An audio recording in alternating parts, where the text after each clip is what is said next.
Good afternoon, everybody. Thanks for joining us today for winter precipitation. It's kind of an ominous thought. Some of you have experienced, maybe some already, and we're kind of trying to today up here in the northern part of the state. My friend and our extension weather guy, Duane Friend, is with us today to deliver this webinar. Today's webinar is part of our Everyday Environment series, which is offered on the second Thursday of each month. My name is Peggy Doty, and I'll be attempting to moderate for Duane today. The webinar will be recorded, and the recording will be shared to the University of Illinois Extension's YouTube page. Sometimes that takes a while. I will grab the link here in a little bit or near the end and get that put in for you in case you would like to wait for it, but usually we send out an email, I believe, so that you know it's been put up, so you don't have to constantly check that. So please allow some time for processing. We'll follow up, I'm sure, with an email to let you know it's there. If you have any questions at any time, we will go straight through the program, but I will keep an eye on the chat, and we will keep an eye on those questions. Just stick any questions or thoughts in the chat. If you could keep that for Duane, that would, Duane specifically, that would be great.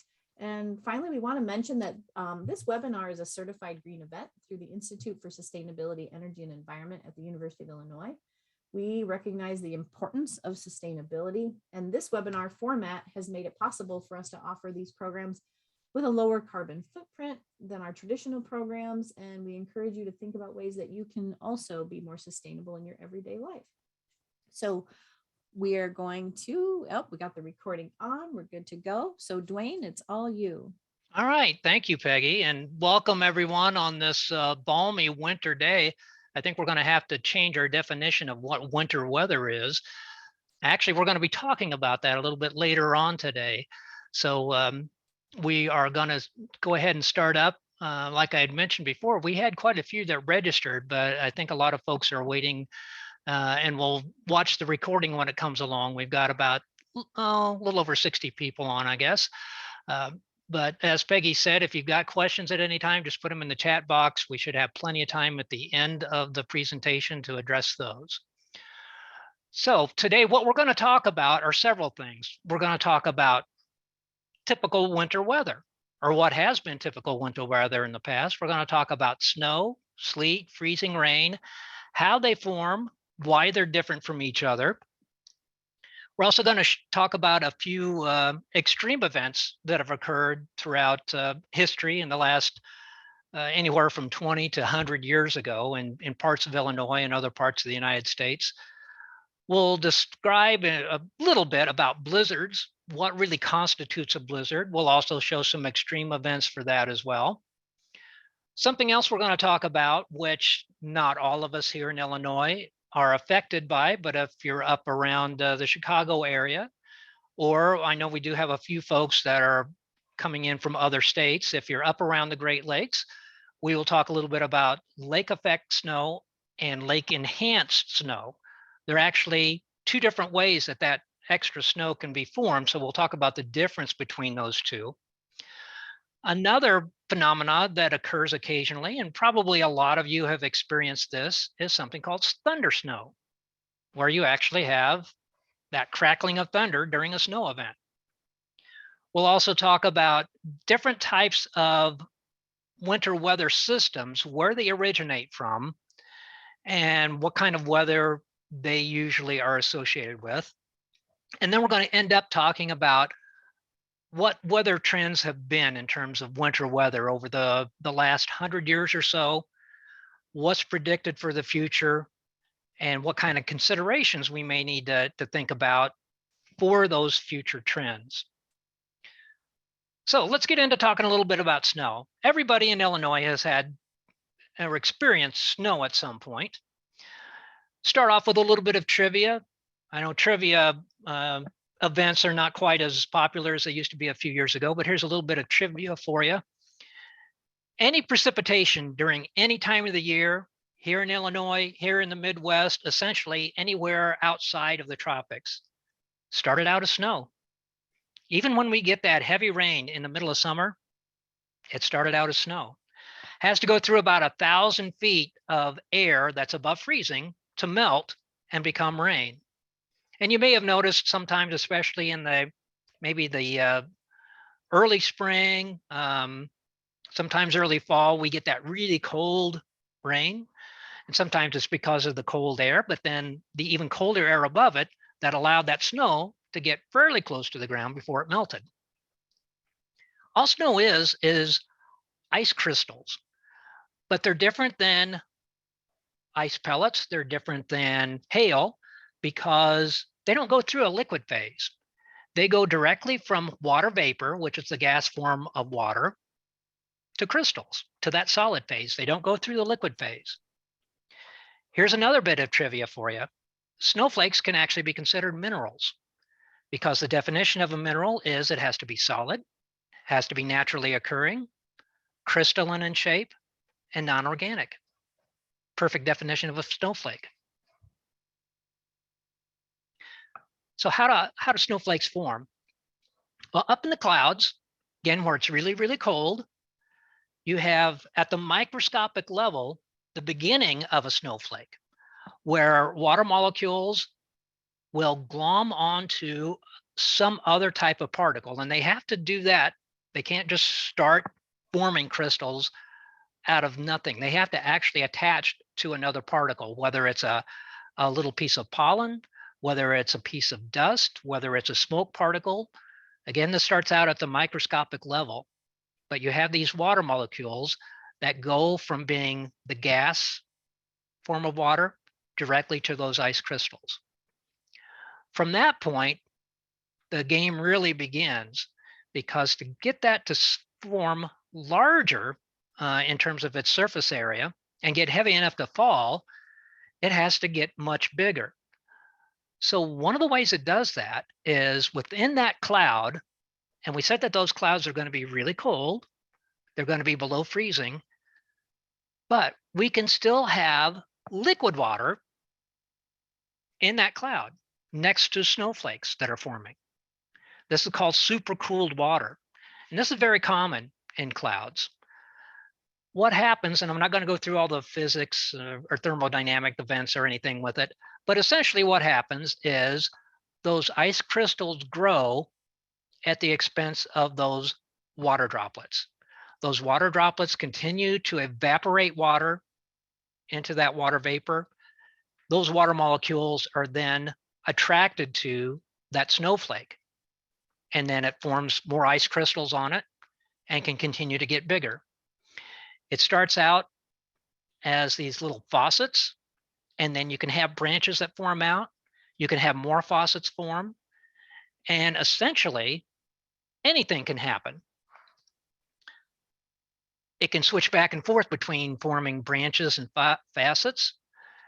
It can happen at the same time.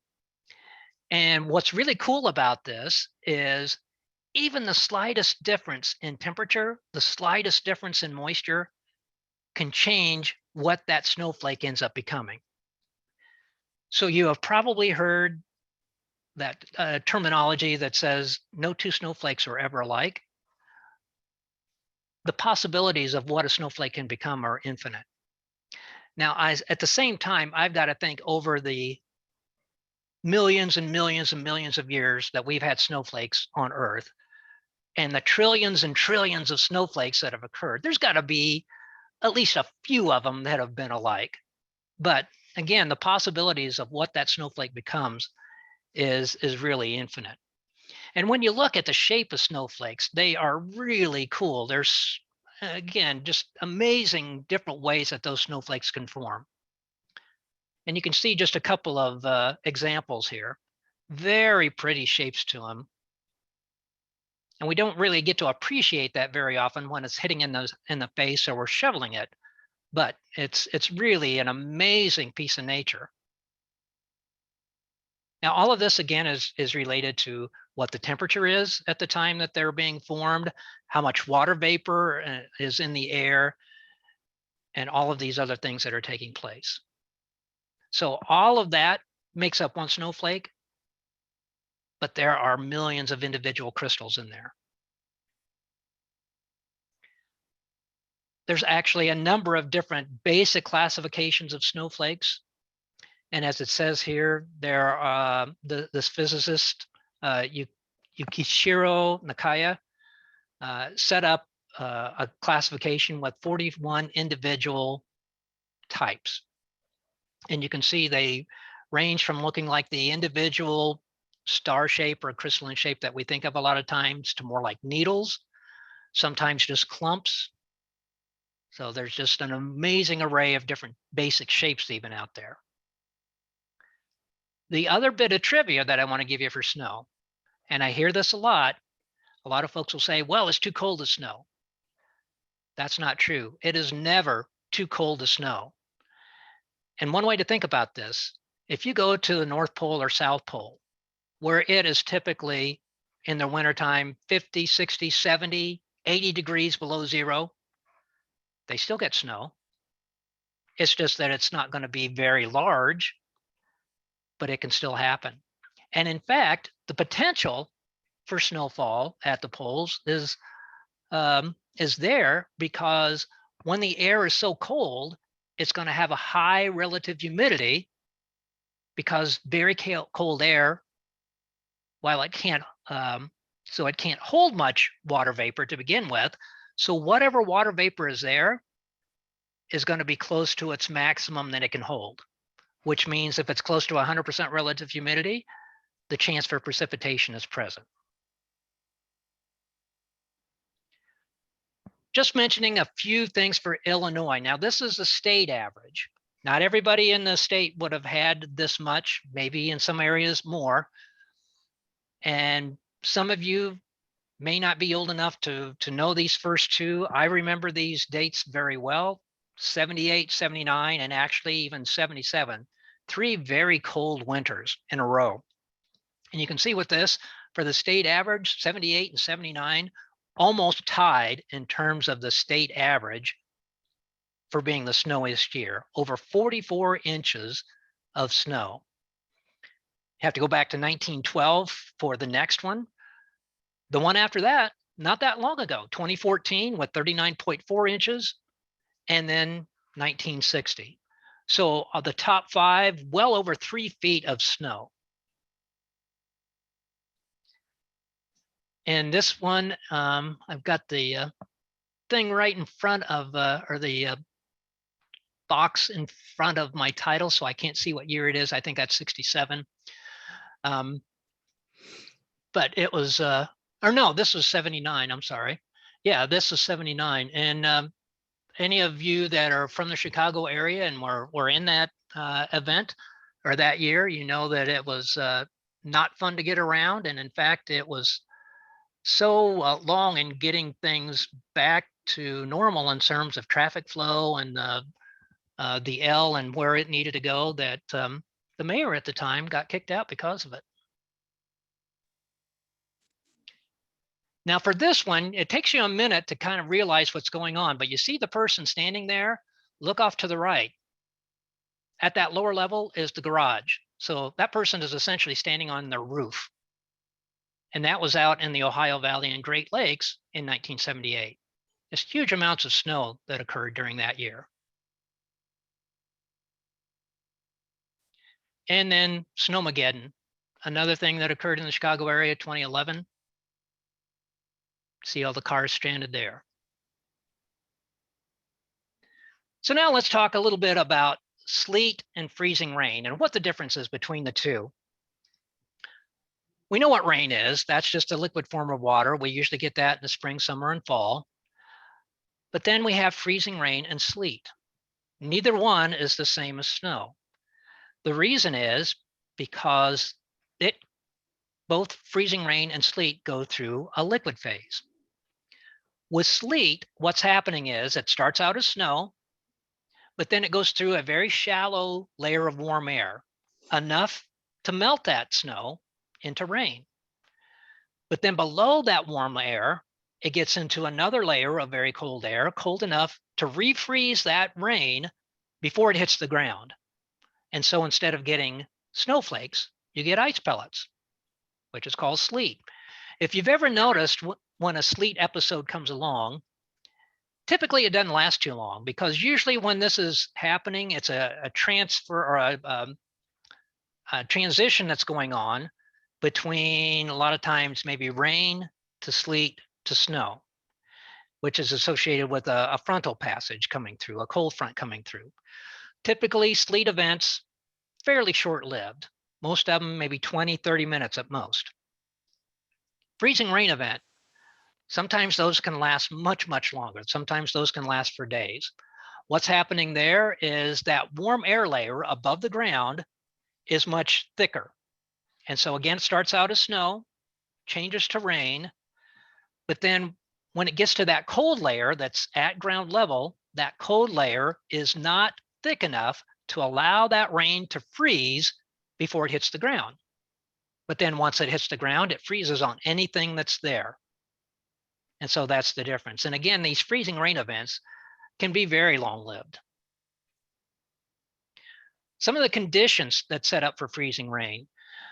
We have our typical low pressure system on the left where we've got the warm front in the red, we've got the cold front in the blue.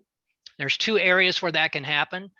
You can see for number one, it's out ahead of the warm front where you've got that warm air out maybe several thousand feet above ground, but at ground level, you're in cold air. So that's an area where that event can occur. Also right behind a cold front. Now with that one typically, as that cold front is moving through, it's usually moving through pretty rapidly. So if you get a freezing rain event behind a cold front, typically it's not very long lasting. The one that can be a long lasting event is when you have a stationary front like that middle illustration is showing. If that stationary front stays in place for hours or days, you can continually get that freezing rain on the north side of that. And then again, when you get a really cold Arctic front coming through, you may get some freezing rain with that. But again, typically that's not going to be very long-lived. This is an illustration way back in 1883 in the town of Lincoln. Here it's calling it the Great Sleet. And yeah, there may have been some sleet, but you can see where most of the damage is being caused is from the freezing rain that probably came afterwards. So how much freezing rain do we get here in Illinois? We can see the central part of the state is kind of the bullseye. We can get upwards of 5 days a year with freezing rain in the central part of the state. To the south, a little bit less, maybe only 3 or 4. To the north, maybe only about 4. Now, why is it the bullseye in the center? Well, a lot of times when you look where that polar jet stream is, sometimes in the wintertime, its average position is almost midway across the state. So you get a lot of these low pressure systems riding along that polar jet, and that can bring the potential for freezing rain. If you also look at the number of hours of duration for freezing rain events, you can see central Illinois again is in that 9 to 15 hour range for freezing rain events. And that is a very long period of time, can cause a lot of damage when you have freezing rain events that occur that long.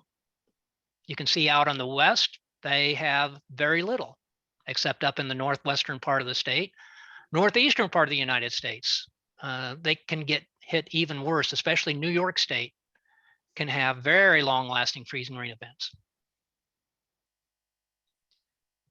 And those of you that also experienced the winters of 77, 78, and 79 probably remember that Easter weekend storm of 1978. Very early Easter that year, it was in March, and it started on, I believe, a Friday evening and kind of lasted through Sunday. Wide area of Illinois and some adjoining states got hit with freezing rain. Some areas were without power for 2 weeks because it was such a wide-ranging damage event. Here's just another example. This one is from Bloomington area, I believe. Just huge amounts of damage. And if anybody remembers that, on the Monday after Easter, it was up in 50-degree range. So I guess at least people had better weather to clean things up afterwards. A lot depends in terms of damage on how thick that ice is. If it's less than 1/4 of an inch, it's kind of a nuisance because you get get it on your windshields. It's hard to take off. The bridges are obviously going to be slick. You get ice on the trees, and you might have to watch out for falling twigs. If it gets a little bit thicker, between 1/4 and 1/2 inch, you start seeing tree limbs breaking, especially birch trees. Those are some of the first to go, at least in my yard. And the roads become very hazardous. Salt may not be able to take care of that. You also start having power outages, especially if there's some wind involved. And then the really major damage with this is that ice gets over 1/2 inch thick. Usually have widespread damage then. Many power lines down, many limbs down, and the roads are pretty much impassable.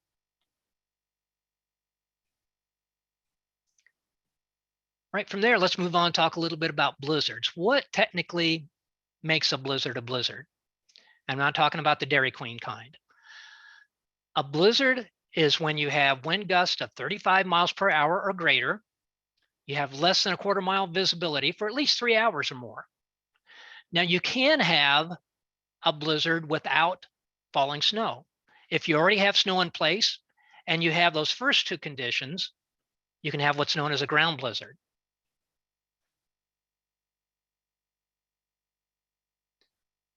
Some historically significant blizzards. This one occurred out on the East Coast. This is actually from New York City. Shut down New York City for several days. And if you think about what the technology was like back then, people couldn't, maybe had phones, but even the phone lines would have been down. They wouldn't have had radio at that point or anything. So that would have been a major economic impact to that city back at that time. One a little bit closer to home, and some folks may remember this, back in 1993, mid-March, we had what was called the storm of the century. Huge amounts of snow, almost 3 feet of snow in some cases, just from that one event. And that was caused by something that commonly occurs along the East Coast in the wintertime, a low pressure system called a nor'easter that kind of rides along that eastern coastline, brings in moisture from the Atlantic, and then puts it down as snowfall. And this is the one that I was mentioning earlier, the blizzard in Chicago of 1967. You can see how bad it was in that year as well.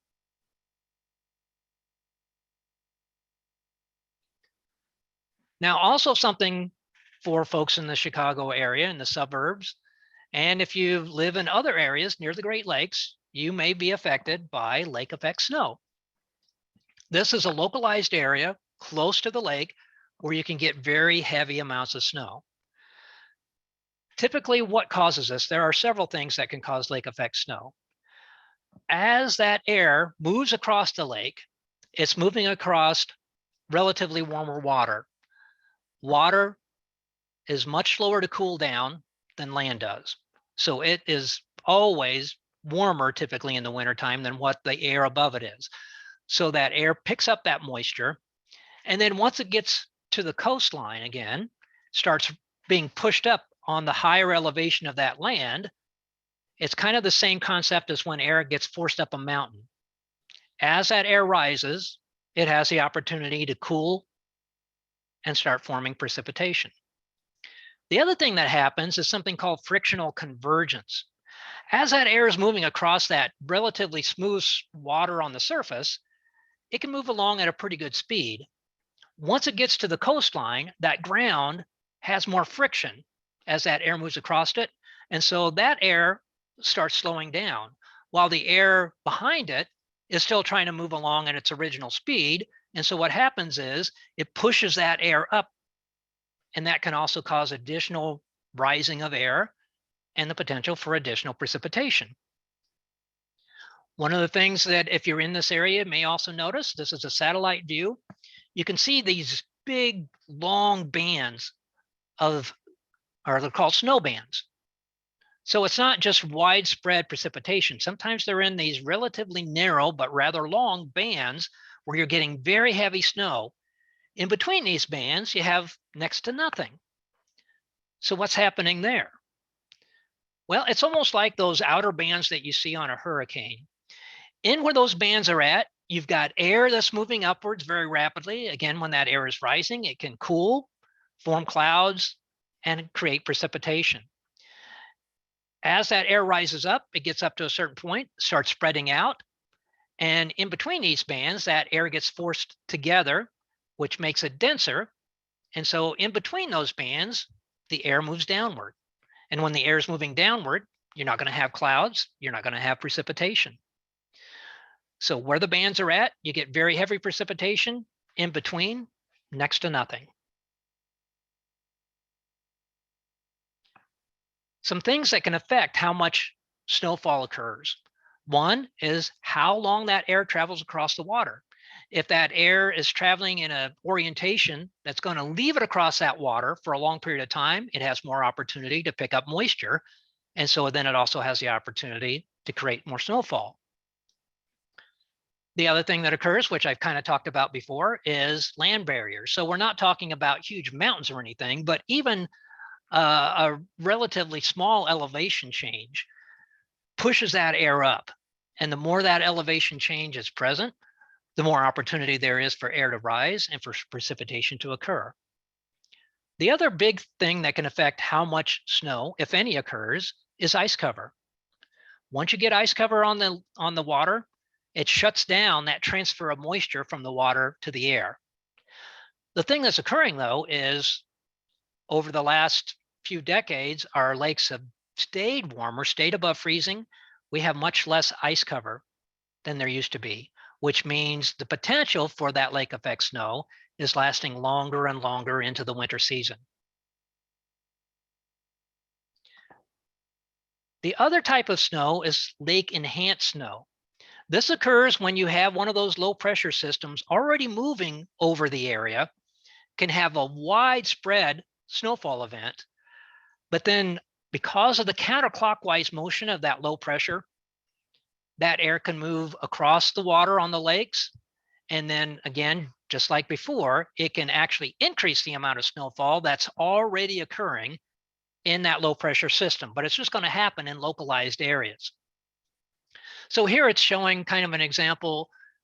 You can see the light blue is where the overall precipitation is occurring. You can see where the low is at down there on the bottom. And again, low pressure systems in the northern hemisphere, the air circulates around it in a counterclockwise motion. So as that air moves counterclockwise around that, as it moves off the water onto the land, you can get localized area where you have that enhanced effect from that circulation. Another thing we can talk about, and I don't know how many of you experienced this, I have on a few occasions. And if you have watched the Weather Channel at all, you know this person. He is been on the Weather Channel for years and years. Right now I'm having a brain malfunction and I'm not thinking of his name. But anyway, he gets really excited when he is out on location and having talk with the camera and the folks out listening, and then thunder snow occurs. And he just goes crazy over this. So what causes thunder snow? When do you usually experience thunder snow? Maybe those of you that have experienced before notice that it happens under certain conditions. It's usually not when the air is really cold, typically when it's right around freezing or maybe just a few degrees above, and we're having really heavy, large snowflakes occur. Under those conditions, in some cases, you have a little bit stronger uplift in those clouds and in localized areas. Much like with a thunderstorm, not nearly as tall as what a thunderstorm would be, but if you were flying up above the clouds, you would see these areas where some of the clouds were much taller.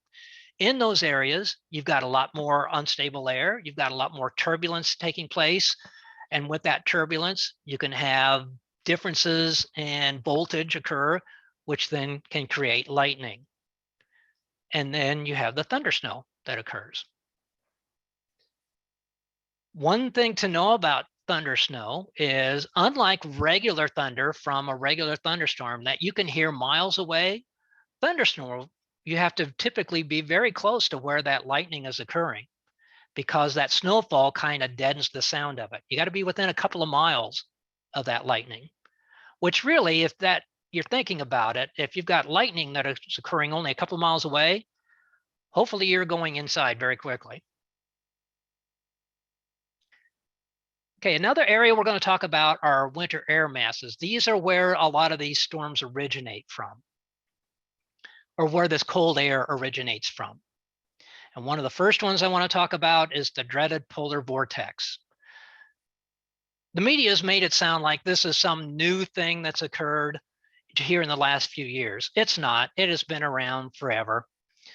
It's just that that term polar vortex has been media-sized, and it is used very commonly today, but it has been around forever.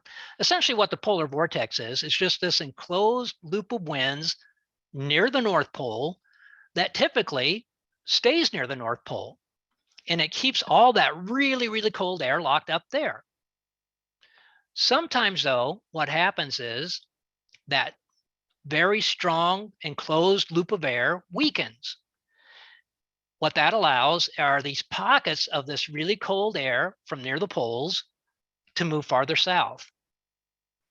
That's essentially what happened last February for us. We had that, and then the thing was that it got blocked, and so it just sat over the Midwest for about 10 days. And here's what the temperatures look like during that period for February 15th to 22nd of this year. You can see near the North Pole, they were 20 to 30 degrees above normal. Same way with central Canada, but here in the Midwest and the Great Plains, we were 25, 30, sometimes 40 degrees below normal. And you can see the coldest area there, or not the coldest, but the greatest temperature below average was there in Texas, where they also suffered greatly from having natural gas shortages. Now, can that happen again? Unfortunately, as you can read through this, what research is showing is that what they've been seeing over the last few decades is that there's more episodes of this polar vortex getting to the point where it weakens and gets a lot wavier, which allows these outbreaks to occur. So if, with that being the case, yeah, there may be more outbreaks of this chilly air, really, really cold air that occurs.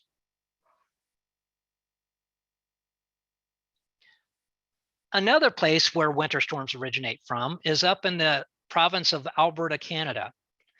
This is something that we sometimes get in winter. More often, it's in maybe February, maybe even March. It's called an Alberta Clipper. It's a low pressure system, very fast moving, typically moves from Alberta down to the southeast. And even though it is moving very quickly, it also has very heavy snowfall associated with it. And so you may only have snowfall that lasts for 3 or 4 hours, but you may get 4 or 5 inches of snow out of it. And then behind it, typically you have very cold air. Another storm that can affect us here in Illinois is something called the Colorado low.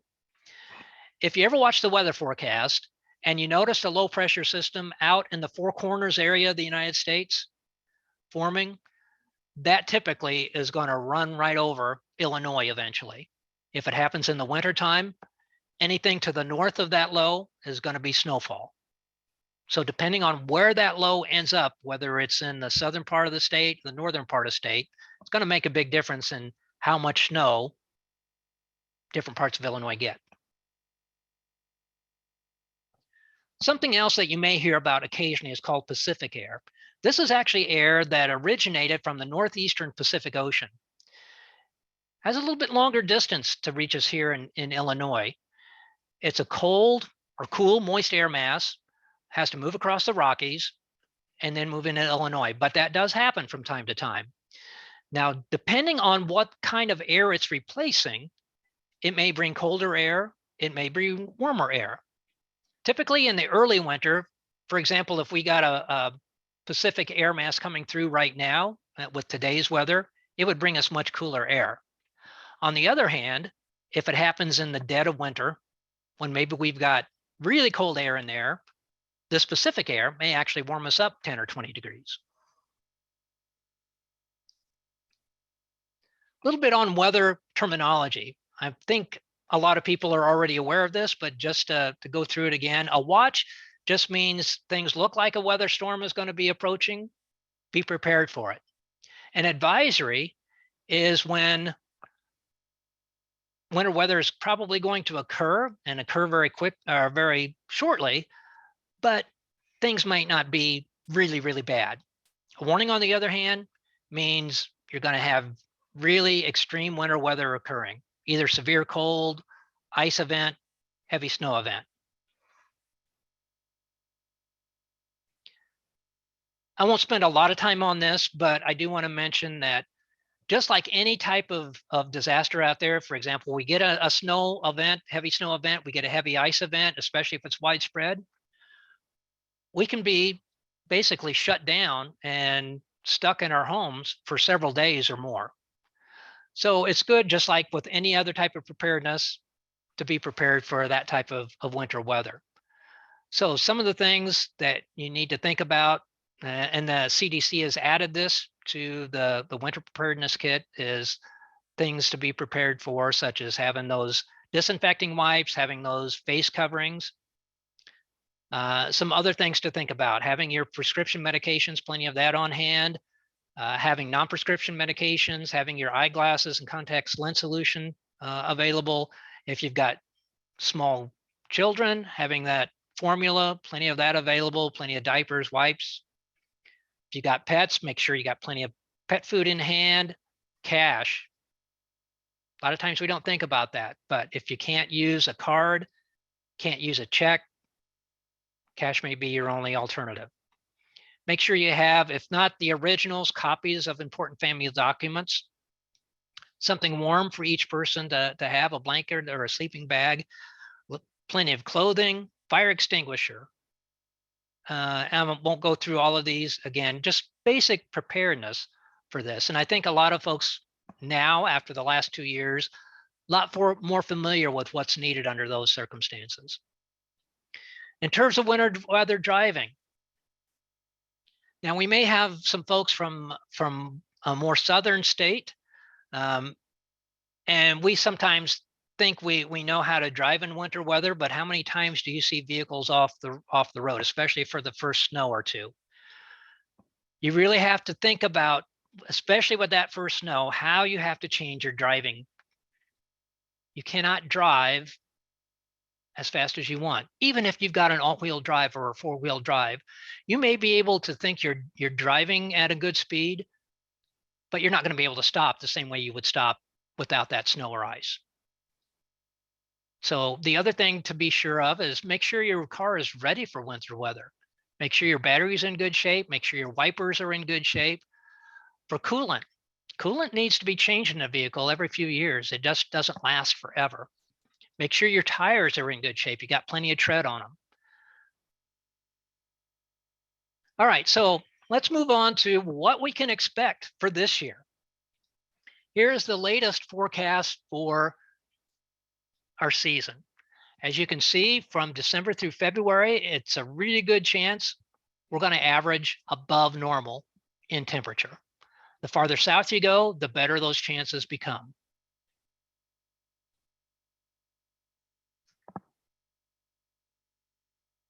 For precipitation, it also looks like we're going to be above normal for the winter. Right, let's get a little bit closer to Christmas. For the next 2 weeks, we have got a really high chance of above normal temperatures. So if you're hoping for snow before Christmas, I'm afraid you may not get it. Same way with precipitation. Probably if we get that, it's going to be more in a rain event. And I'll say that, and then if we get a large snowfall 2 days before Christmas, well, you know my email. Here's the extended outlook.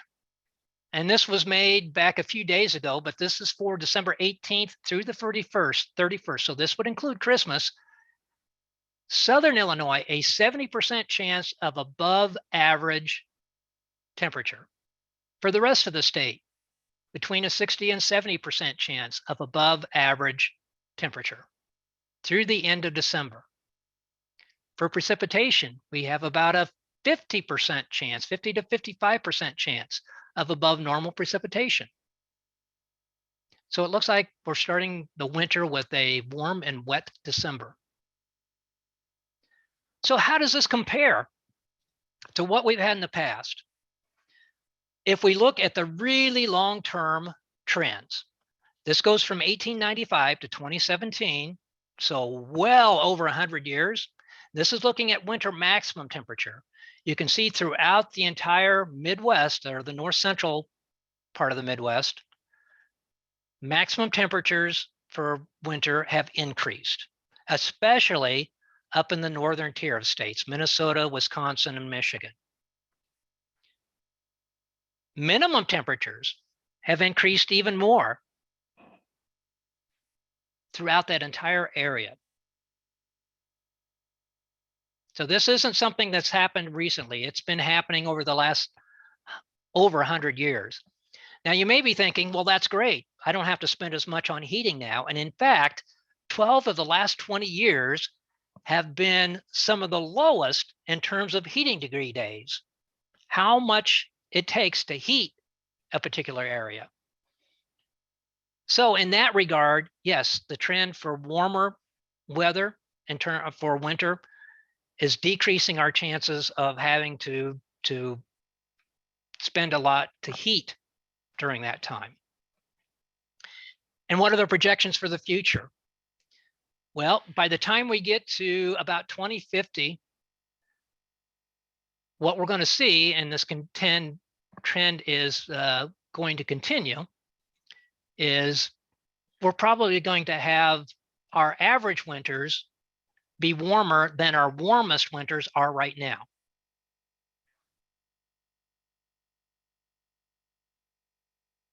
So what does all that mean? If we're going to have much warmer winters, what are some of the things we have to think about? Well, first of all, probably a lot more rain events. Unfortunately, as we transition, before we get to all rain events, we may have more opportunities, unfortunately, of more freezing rain, especially in the central and northern part of the state. In terms of looking at soil conditions, if we have warmer winters, if those soil temperatures end up getting close to or above, especially above 50 degrees Fahrenheit, and stay there for any length of time during the winter, you're going to have more organic matter decomposition taking place. Also, if you've got that soil out there and we're getting more rain events, potentially heavier rain events, we've got more potential for soil erosion, for nitrogen application in the fall. If those soils stay warmer, could mean more nitrogen loss for that fall application. Around the lakes, when you may have heavier lake effect snowfall, especially as the lakes have less and less ice cover. On the other hand, just because we're going to average warmer weather overall does not mean we won't have these periods where we get these Arctic blasts. Remember what I said about that polar vortex. So even though the overall average may be warmer, we still may have short periods where we get extreme cold. So we still have to be prepared for that in terms of our clothing and our winter preparations. So with that, hopefully I covered some of the things that you wanted to hear about.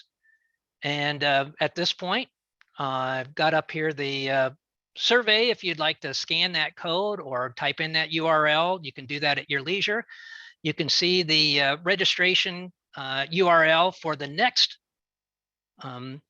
Everyday Environment webinar. That's going to be a discussion of the International Panel on Climate Change report with Abigail Garofalo as a presenter. So with that, Peggy, I will open it up for questions. Yeah, thanks, Duane. Again, while we're here and conversing here at the end, you can again use that QR code with your phone and go straight to the link, or cut and paste, and or potentially click on that. I'm not sure, but please do take a few minutes and do the surveys. It helps us kind of gauge where we're going with future programming and what your interests are. Yeah, this is so relevant. It's the perfect time. I'm so glad you did this. And I always learn a lot. And I'm sitting here writing notes, and I'm supposed to be paying attention to the chat. So luckily we didn't have a ton of questions because I'm doing my student thing. Initially, one person had asked if all snowflakes had 6 sides, but then right away you put up that perfect example of the 41 different potential base shapes. So I think that was an immediate answer to that question. And yeah, now within a snowflake, it'll have those 6-sided crystals, but they're so small in some cases, the overall shape won't appear to be that 6-sided shape. See, there it is again, more good information. So there are those 6 crystalline, what would you call them, facets, but they're not all layered in a 6-legged. Right. Okay, cool, excellent. I'm looking here. Yes. So one of the things that came up, Lisa, one of the Janes and Susan Chenoweth get the points for Jim Cantor being the. Oh, there we go. Yeah, that Jim Cantor. Yeah, I had prizes, but they all 3 were like, "Is it? Is it?" And I looked up his face. I didn't know. Yep. Yeah. For some reason it just totally escaped me. One of the questions that Jane B asked is, are the summer, I'm assuming, weather patterns much different than the winter patterns? That's a good question. What has been seen in the trends is the greatest change in seasonality is occurring in wintertime. Spring, summer, especially summer. Summer has gotten a little bit warmer, but not nearly to the extent that our winters have gotten warmer. So it's not an overall yearly warm up. It's actually happening more seasonally. Our winters have gotten much warmer than our other 3 seasons have. Good question. Interesting. Got lots of good kudos. I will put the link to the YouTube in a moment here again. It is in the chat early on. I'm scrolling there. Lots of, is the Arctic Clipper the same as the Siberian Express? Well, with it being an Arctic Clipper, and I'm not quite as familiar with that, I would say no, that is more of a kind of like a polar vortex outbreak where you get that extreme cold air from near the poles or maybe even northern Siberia. Sometimes it actually comes across the Arctic Ocean into North America. And that's going to be, in some cases, one of the best examples I can think of from that was back in, I believe, 1983, the day before Christmas. We had an extremely cold air mass come in, 40-mile-an-hour winds. I can remember I woke up the day before Christmas. The outdoor air temperature was -25 and the wind was blowing at about 40 miles an hour. And the wind chill was about -65. Got up to a balmy -4 that day, I remember. But that would be an example of an Arctic Clipper. It's usually more associated, I believe, with a polar vortex outbreak. Excellent. Someone asked if you could put the code. I can't cut and paste your evaluation link. Can you by chance drop that in the chat, Duane? Let me see if I can do that. I'm not able to cut and paste it. Oops. Well, let me do this. Let me see if I can. First slide, maybe I didn't catch it. See if I end the show and then maybe I can get in here and copy. Look at you go. And then we'll go for them.